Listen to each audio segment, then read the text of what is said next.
Then I will begin. Hello, my name is G. Miranda, and I will be the first litigation speaker for this round. YouTube blocks all anti-vaccine content. This is the headline that hits the news on September 29, 2021 on Reuters and virtually all media platforms. Although this headline may not seem like a problem, the truth is that blocking all anti-vaccine content has given people who are afraid or vaccine hesitant more reason to suspect the vaccine. We firmly negate States resolve when in conflict the United States' obligation to protect health, public health outweighs the preservation of individual freedom. And we like to go over some definitions. First, conflict when two values are working against each other. Public health, the art of science of preventing disease, prolonging life, promoting physical and mental health, sanitation, personal hygiene, and control of infectious disease and other organizational health services. And we'd like to jump straight to our contention. Contention number one, federal intrusiveness is counterproductive because it authorizes the federal government to impose restrictions that pass the line and appropriateness of violating our privacy. Christine Ferry, 2018, a technology and health reporter for CNBC, she provides the HIV and AIDS incident when individuals who had HIV to their sexual partners without the consent of these individuals. We saw a similar case in South Korea during the COVID-19 epidemics in which the people who had their demographics shared with others in that area. Not only do people have to go through the trouble of having to deal with an unwanted disease, but they have to face the embarrassment of having their identities revealed without their consent for carrying the disease. Mandates such as the resolution deteriorate fundamental American values, and it causes us to lose trust in the government. In subpoint claim B, incentives not mandates will increase voluntary service. In the assessment conducted by John Bugari in the Department of Philosophy at Marquis University, Uganda, colleagues researchers examined the ethics and human rights in the case of a public health epidemic using low middle-income countries. Researchers note that in society, voluntary compliance has been found to increase with the institution of ethical principles and standards. When we preserve the human rights of individuals and maintain their overall well-being in society, we are showing our constituents that the United States is a moral agent and abides by ethical principles. When ethical principles comes off on the onset of public health concerns, when we preserve ethics in society, we teach our citizens to do the same through voluntary compliance. In this method, we are giving us a reason to believe in compliance. Contention number two, restricting the freedom of constituents emphasizes punishment.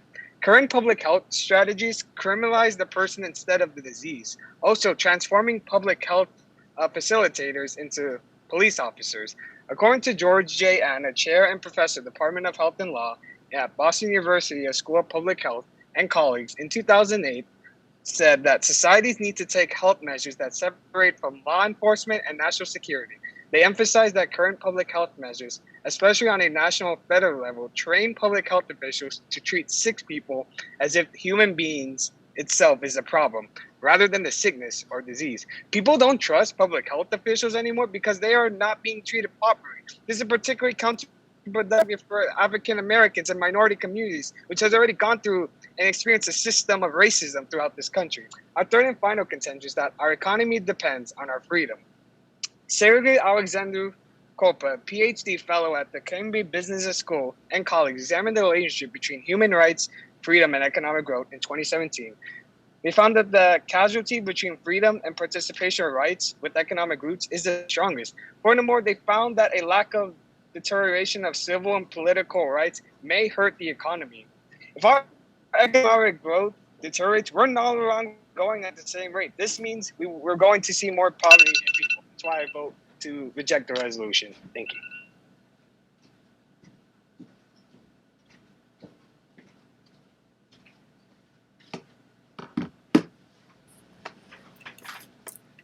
All right, could I just get a nod from everyone just to let me know you guys are ready?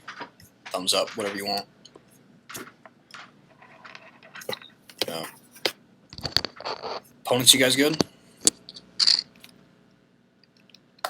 Okay. I affirm the United States' obligation to protect public health does outweigh its obligation to protect individual rights. The framework is saving lives is number one priority of government. March 6, May 2020, supermajority of U.S. population believes that saving lives is more important than public health crisis. A substantial majority of people around the world want their government to prioritize prioritize saving lives over moves to restart economies being hammered by measures aimed at halting the spread of the coronavirus. Overall, 67% of the 13,200 plus summary interviewed between April 15th and April 23rd agree with the statement: the government's highest priority should be saving as many lives as possible, even if it means the economy will recover more slowly. In the U.S., where the anti-lockdown protests were in some cases encouraged by President Donald Trump, the figure was 66%.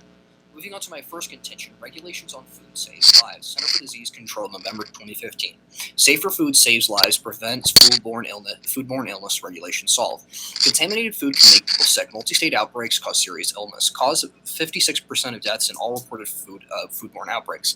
Helping make food safer protects the public health, and government at all levels and food industries need to work together to stop outbreaks and keep them from happening in the first place. Records to trace the sick, recall products linked to an outbreak, and notify customers. Food safety is food safety's best practices. Meet food safety laws and regulations. Carey Health Nutrition Institute, 14 August 2019. Sugar taxes reduce purchasing of sugary beverages. The answer seems to be yes, that sugar taxes are working. A 10% tax on sugar-sweet beverages is associated with an average 10% reduction in beverages purchase and dietary intake of SSBs. 17 studies, mainly conducted in the United States, Mexico, France, and Chile, evaluated the effects of taxation on purchases and consumption of sugary sweetened beverages pre- and post-tax. This is the largest meta-analysis to date summarizing the outcomes from real-world evaluation studies. In the United Kingdom, over 50% of soft drink manufacturers have reduced sugar content of their products between March 16th and April 2018. Vasadi, 8 November 2011. Sugary drinks are partially responsible for the obesity crisis. Affirmative solves. Consumption of SSBs, particularly carbonated soft drinks, may be a key contributor to the epidemic of overweight and obesity. Cohort studies with long periods of follow-up show a positive association between greater intakes of SSBs and weight gain and obesity in both children and adults. A school-based intervention found that significantly less soft drink consumption and prevalence of obese and overweight children. A trial in adolescents further found evidence linking SSB intake to body weight. A greater consumption of SSB is associated for weight gain and obesity. The second contention is regulations on nicotine save lives. U.S. FDA, April 2020. U.S. Food and Drug Administration is advancing standards to reduce disease and death from combustible tobacco products, leading to preventable death in the United States. Ban menthol and all characterizing flavors. Banning menthol cigarettes would lead to an additional 923,000 smokers to quit, including 230,000 African Americans in the first 13 to 17 months of the effect. 633,000 deaths would be averted, including about 237,000 deaths of African Americans. Nearly 74% of youth aged 12 to 17 who use cigars say they smoke cigars because they are flavors they enjoy. Gottlieb Scott, ND, 2018. FDA regulations on nicotine levels prevent future smokers. Cigarette smoking still kills more than 480,000 Americans every single year. Tobacco use costs nearly $300 billion a year in direct health care cost and lost productivity. Cigarettes are the only legal consumer product that, used when intended, will kill half of their long-term users. That maximizes the possible public health benefits of regulations. We must focus on disease and death caused by combustible cigarettes. By reducing the standard maximum nicotine level appropriate for public health benefits to the potential to save millions of lives. By year 2100, more than 33 million people, mostly youth and young adults, will have avoided becoming regular smokers. The smoking rates could drop from the current 15% to as low as 1.4%. All this told, framework could result in more than 8 million fewer tobacco-caused deaths, an undeniable public health benefit. Estimates underscore the tremendous opportunity to save so many lives. If we come together and forge a new path to combat the overwhelming disease and death caused by cigarettes, an unprecedented opportunity in public health.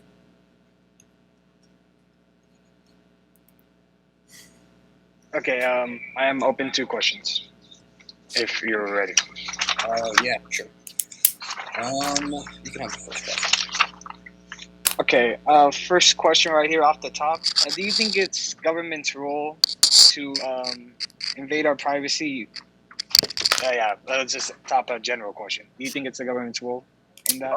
So the government's role, as the AF is arguing, is saving lives as heightened by our framework, and therefore it's more important when keeping HIVs in mind that we also need to consider the other person, their sexual partner, and they deserve to know whether the individual has HIV or not for their own personal freedom from disease.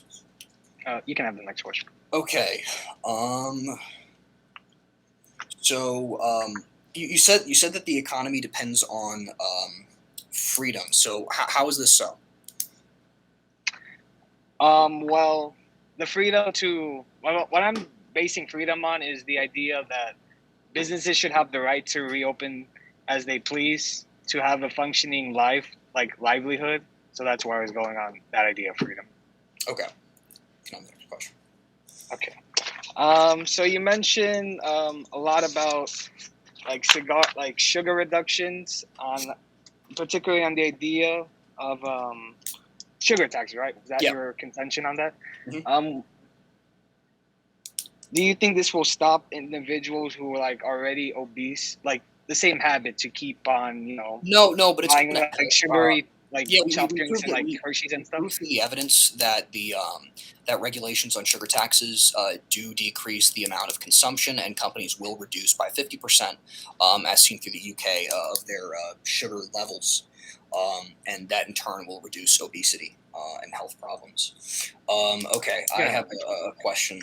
So you state that that by voting affirmative, we will be agreeing with blocking vaccine content questioning the effectiveness of vaccines. So how does the affirmative do this?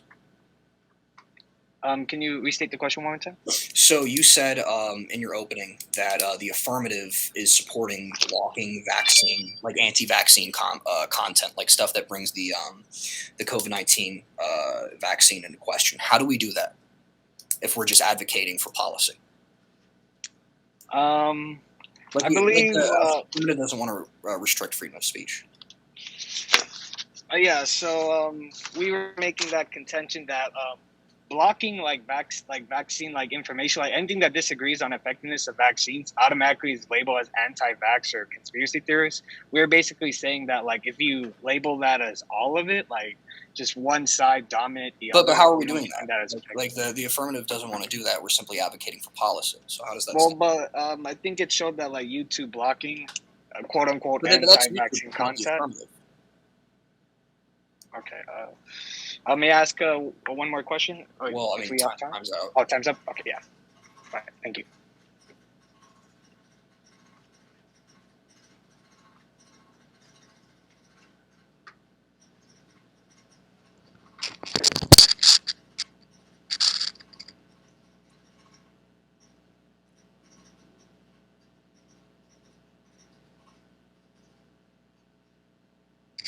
Can everyone hear me? Judge, can you hear me? Sorry, yeah. Okay. You're good. Great. Okay. So can I give an off-time roadmap or?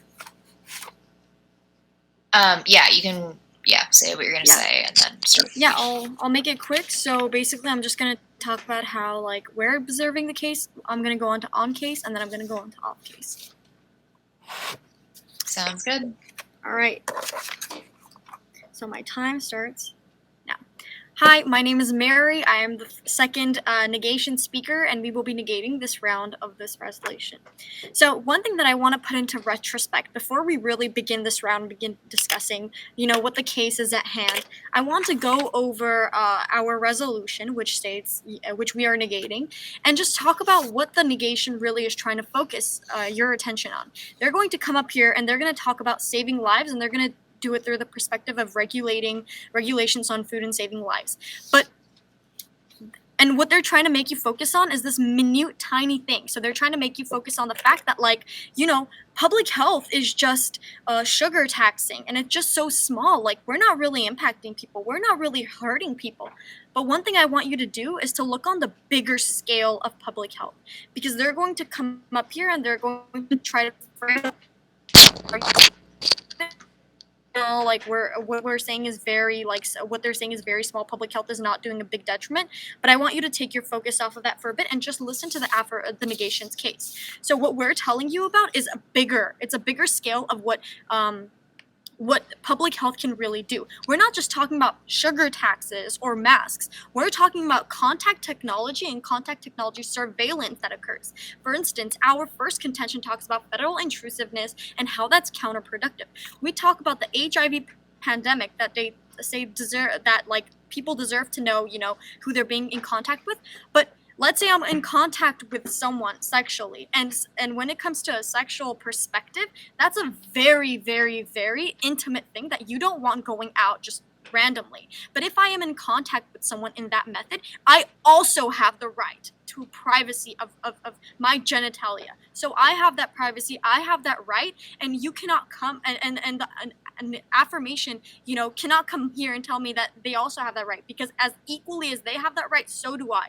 And whenever we put in contact technology, we see that your private information is being literally reported to the people you've been in contact with. And in South Korea, although those individuals may not have been directly in contact, they sent their demographic information to the people in their proximity. Imagine having a mental health issue and then suddenly your information is being sent around and you have a mental health issue. How would that affect the person who already has a mental health issue? Can we really talk about the big scale? It's not about sugar taxes. That's not all we're talking about. They're trying to make you focus on the small things. No, largen your perspective and look at what the case is really about. And whenever we talk about ethics, we talk about the fact that ethical considerations statistically they increase voluntary compliance, and we've continually talked about why that is the case. It's uncontested, and we know why, and it will become uncontested. Second, we talk about the freedom restriction and the criminalization of individuals.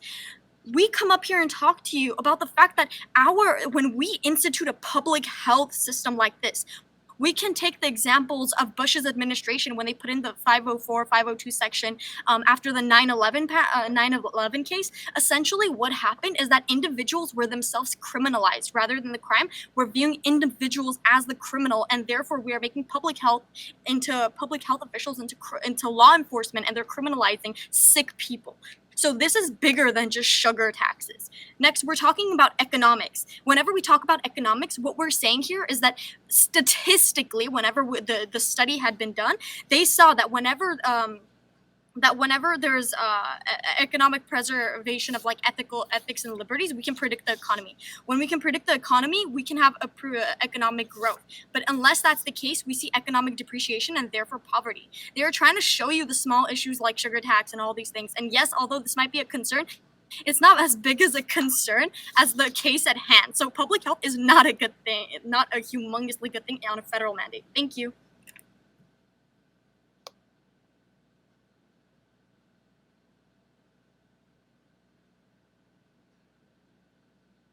Opposition, I'm so sorry. Give me 1 second to go back to my seat, yeah?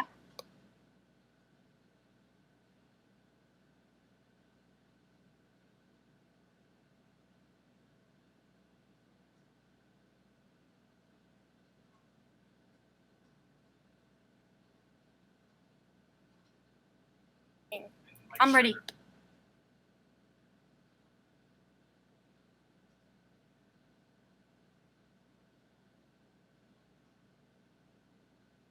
Coming to that.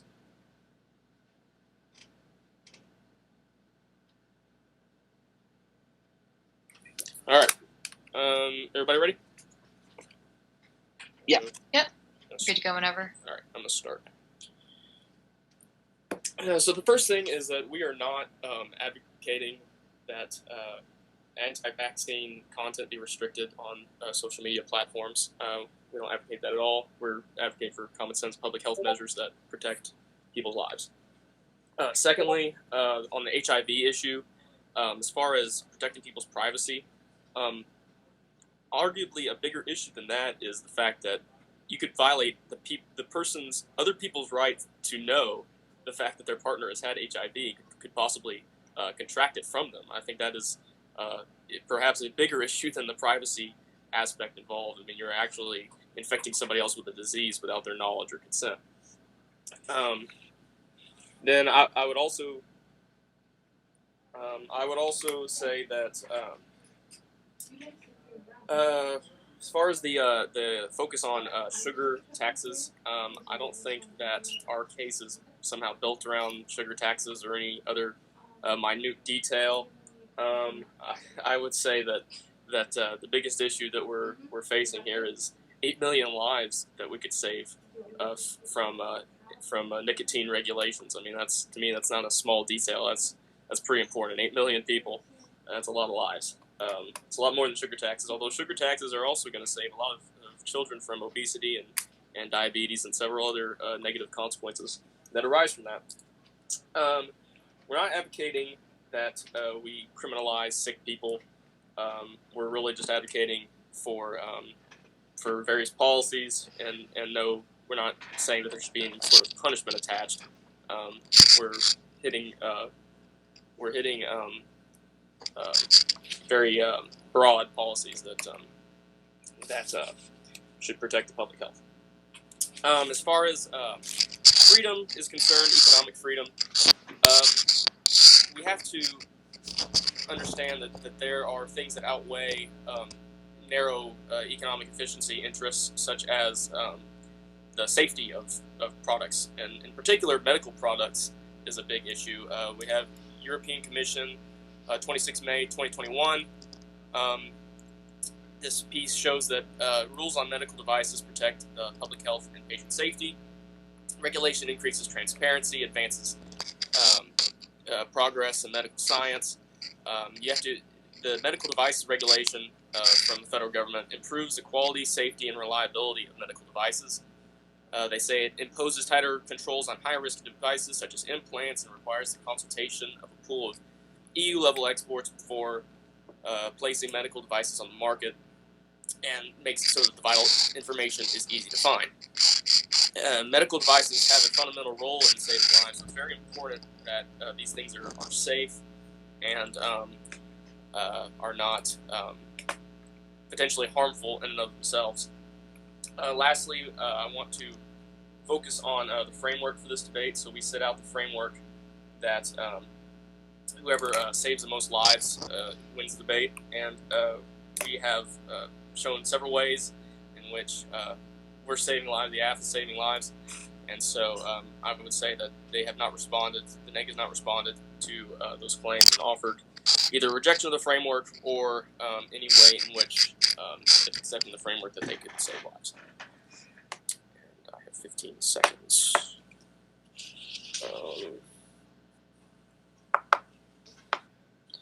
I'm good. I'm sorry.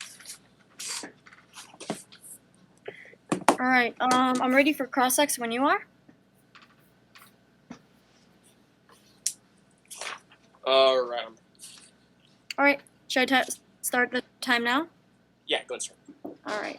Okay. Since you're the affirmation, do you want the first question?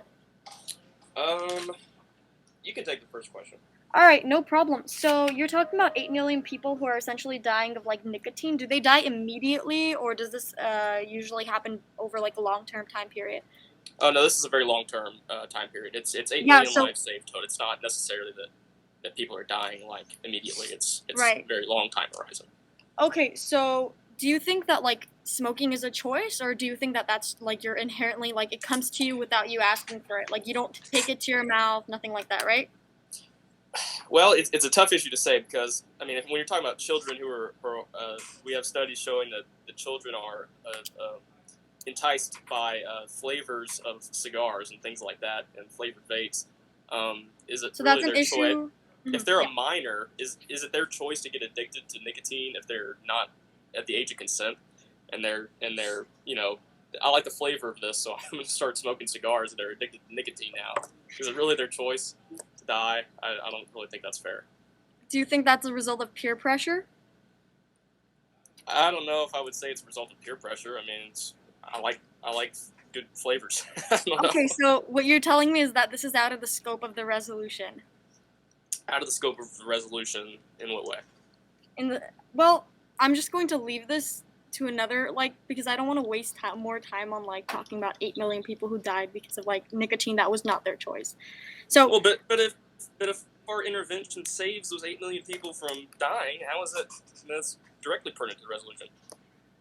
Because we've already established that they don't die immediately, like, you know, COVID-19 or, like, HIV or AIDS that, like, really progresses and then you really die, like, over, like, well, these people are really dying, too, though. I mean, it's not like, maybe they don't die immediately. Okay.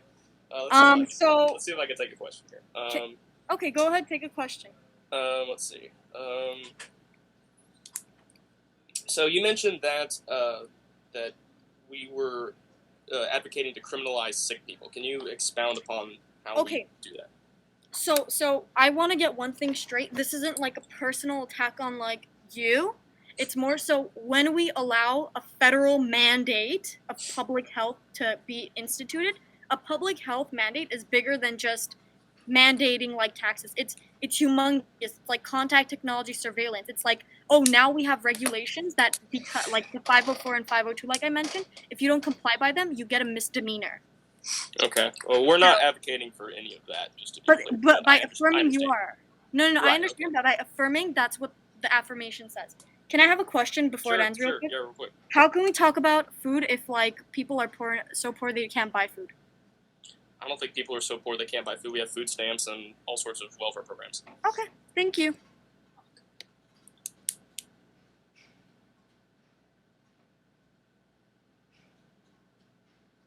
So we're going to take a minute of prep, if that's okay? Judge? Yeah, for sure. Go for Thank it. you.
We're going to take another 30 seconds. Sure.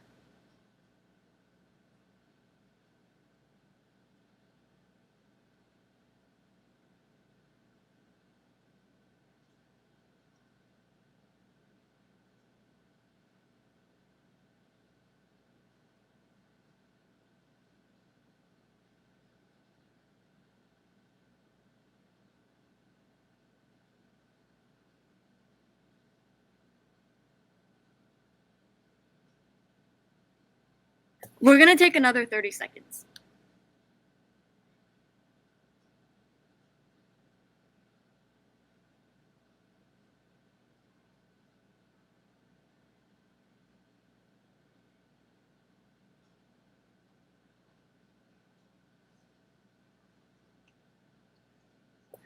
Okay, we're ready.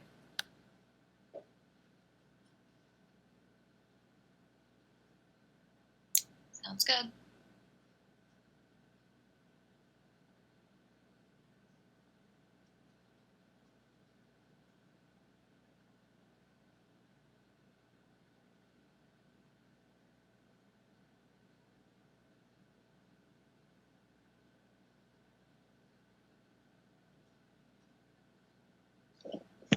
I'm my judge ready. My opponents, my partner. Right. Yep. Then starting right now, I will begin. So we want to focus on what is the true essence of this debate. Me and my partner have made a strong case against the resolution. We would like to just quickly summarize over the three contentions. First, the negating side believes that government intrusiveness of our rights is both flat out wrong, and it causes even more distrust between citizens and the government. I'd also like to summarize our second contention by again emphasizing that our side believes that public health officials should not turn into law enforcement officers. This again has caused a massive disruption between government and particularly minority communities, as this group has been looked down upon by both the medical community and law enforcement community. Finally, for our third contention, on the economy, we would like to extend that to suffer these that our economy is not perfect. That is why we need to continue to grow the economy, and a threat of another shutdown can come in threat of that. And finally, our side goes beyond. We look at the bigger argument. We don't just focus on little minute things like sugar taxes. We focus on the issues of this debate. Like, for example, we previously mentioned the Bush model, Emergency Health Powers Section 2. Both these sections provide a list of requirements of mandatory testing, exemption, and isolation that, if when violated, became a libel for misdemeanor. This is again another example of criminalization of law enforcement extending back to our second contention. So overall, even the affirmative side agrees with us that law enforcement is not the way to go in terms of public health. And we can also look at we here realize that 8 million lives is a lot of lives, but they're looking at it long term. We are looking at the present of saving lives, right? Their approach is looking at it at long term view. We're looking at it at here and now. And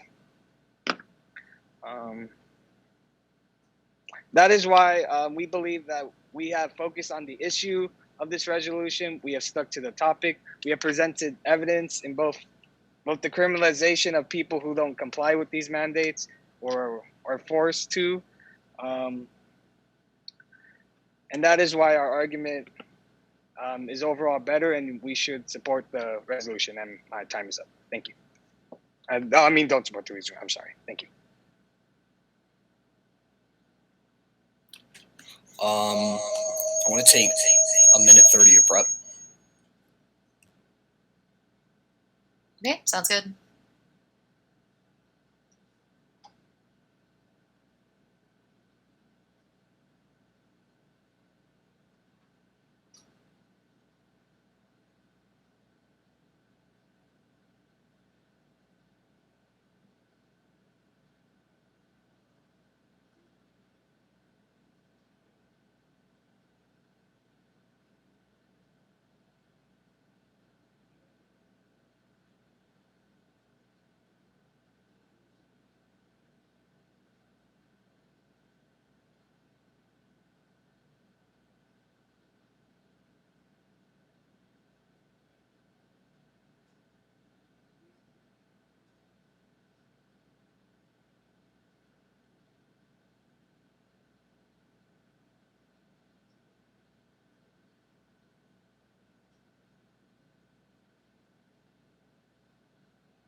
All right, so I actually just took a minute 5.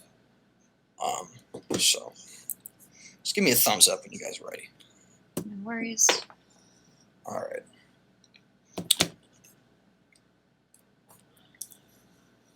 So I'm going to start off by extending the framework. A supermajority of the U.S. population believes that public health is more important than restarting the economy. The affirmative doesn't respond to the framework, so you vote neg based on that. Now I'm going to go to their first contention, privacy violations against HIV. So the right for the individual not to be invaded by freedom is more important here because that individual deserves to know whether they'll be infected with the disease or not. And they refer to the Bush administration and state that this violation of privacy is worse, but actually the negative here contradicts their own opinion here, that individual rights are now being abused for their individual right from disease, individual liberty from disease. Next, I want to hit how they say that we emphasize punishment. We don't emphasize anything except affirming the resolution, and the resolution itself is truth-seeking. It's not necessarily a policy prescription on how to deal with people that dissent. We're rather just arguing that we should have policies in place.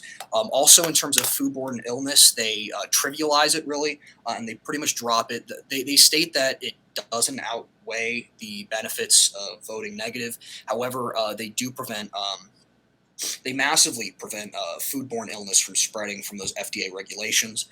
Now going to their contention about that the entire economy depends on freedom.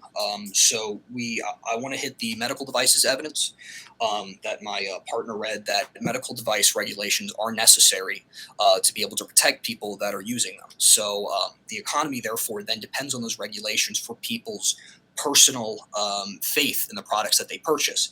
And without the personal security of those products existing for people to be able to purchase them, they won't contribute as much to the economy. They also don't really respond to the nicotine point. They just state that it's people's personal choice. However, a lot of them are victimized. A lot of them are marginalized people that tend to get addicted to them. And instead, by voting affirmative, we save 8 million lives and stop 33 million people from smoking. Therefore, we outweigh and win the round. So, vote affirmative.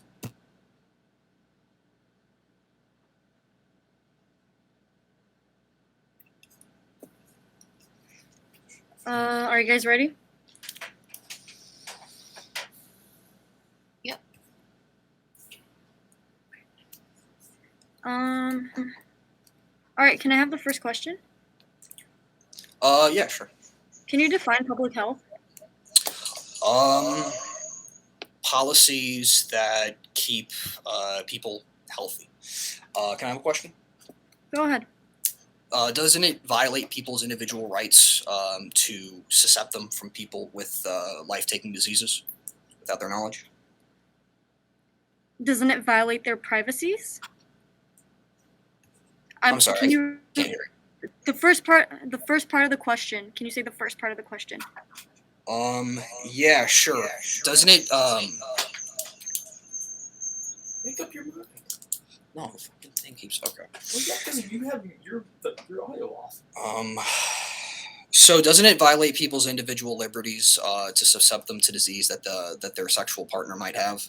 So it's not suscepting them to that disease. Essentially, like it does more harm than good when we decide information without the consent of other individuals. Okay. Do you have a question for me? Yeah, I'm kind of wondering what this medical supply thing you're saying is. I'm not really understanding like what you're talking Okay, about. yeah, sure. So you stated that the economy depends on freedom. We're arguing that regulations are also necessary for economic confidence, because if you're going to purchase a device like a medical device, there need to be substantial regulations to make sure that it's going to do its job and it's going to keep people healthy, and it's not going to actually hurt people's health. So it's necessary on that. Can I have a question? Okay. So you stated that by voting affirmative, we therefore encourage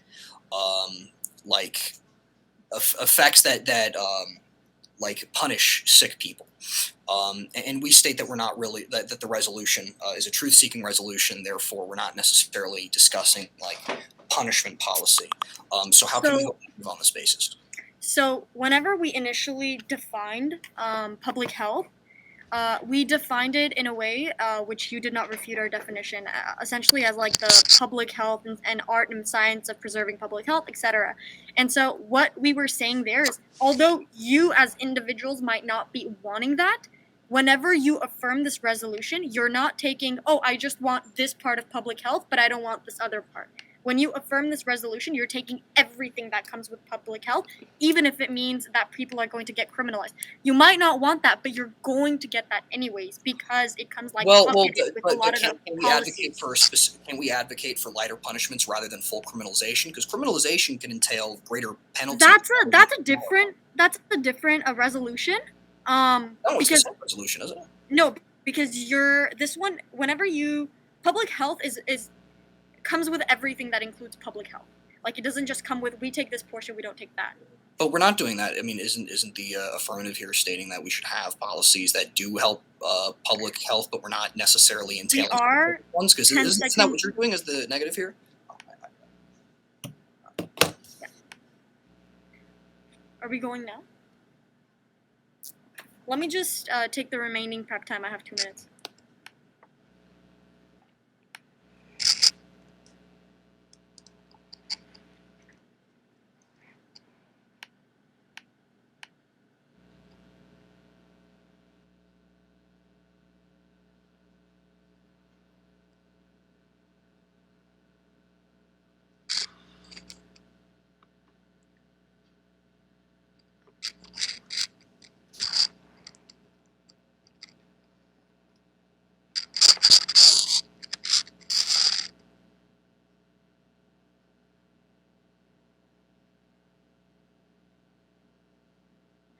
Okay, I'm ready when everyone is. Just let me know. Great. Judge?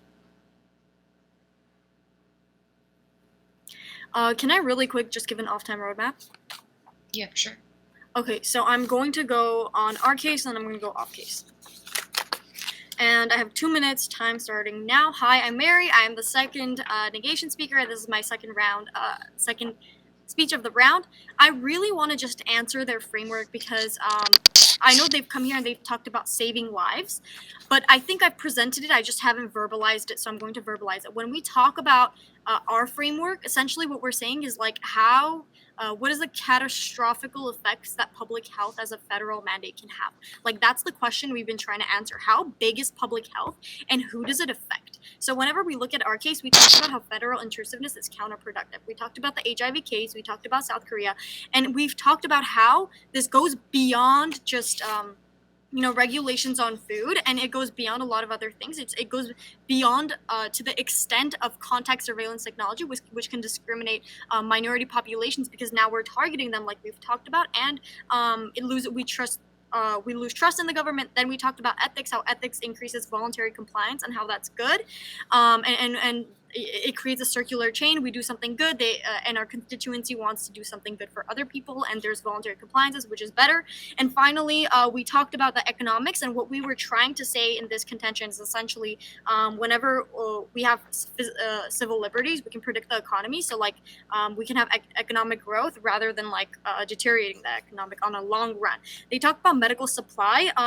We're still providing medical supply even if we negate. Nothing changes if we negate, but something does change if we affirm. We're putting contact surveillance technology, which is a lot worse. And what we've been trying to show this entire round is that yes, they come here, they talk about regulation on food, and we can still have that even if we don't put a federal mandate in place that kind of institutes federal, like contact surveillance technology and intrudes the privacy of people, which also calls like, and then we ask the question about like, what about people who have like mental health issues? Like, how are we going to deal about that? So think about the bigger consequences. And I think when you really look at how big public health can be as a federal mandate and how dangerous it can be, like you definitely stand on the negation, and that is time. Thank you.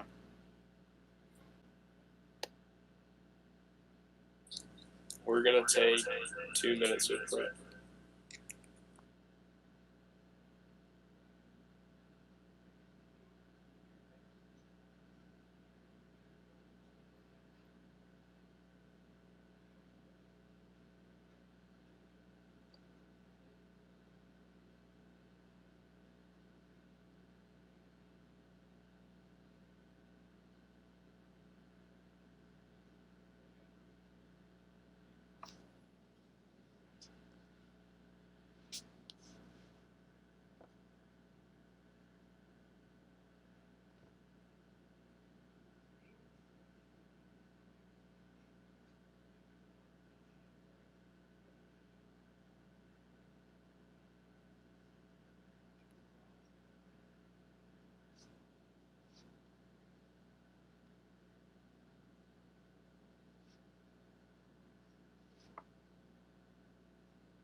Okay, 1 second. All right, is everybody ready? Okay. Yeah. I'm going to start time now. So first of all, on magnitude, we understand that the magnitude is what matters, and we would say that the magnitude is saving lives. Saving lives is much more important, even over the long term. Saving lives is going to outweigh any sort of the short term, something like that. They dropped individual freedom, disease, in the case of HIV, the right of partners, sexual partners, not to be infected with HIV without their knowledge, which is a pretty big issue.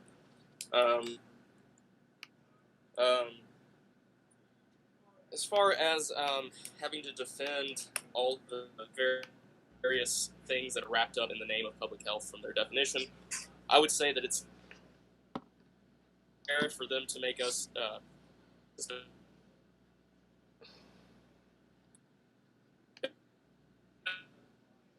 you backing everybody in their homes and banning cars from the street, and because look at how many people die from driving accidents every year. I mean, it's huge. So do we have to? Does the AF have to support those sorts of regulations? I mean, it's an untenable. It's asking too much of the AF to prove something like that. As far as freedom, economic freedom being the driving force of the economy, a bigger driving force than even that is safety and consumer confidence in what they're buying. As far as a medical device contention, you got to have confidence in your medical devices. There's no economic freedom. Doesn't matter. Let's see. Protecting minorities. We saved 230,000 minority lives.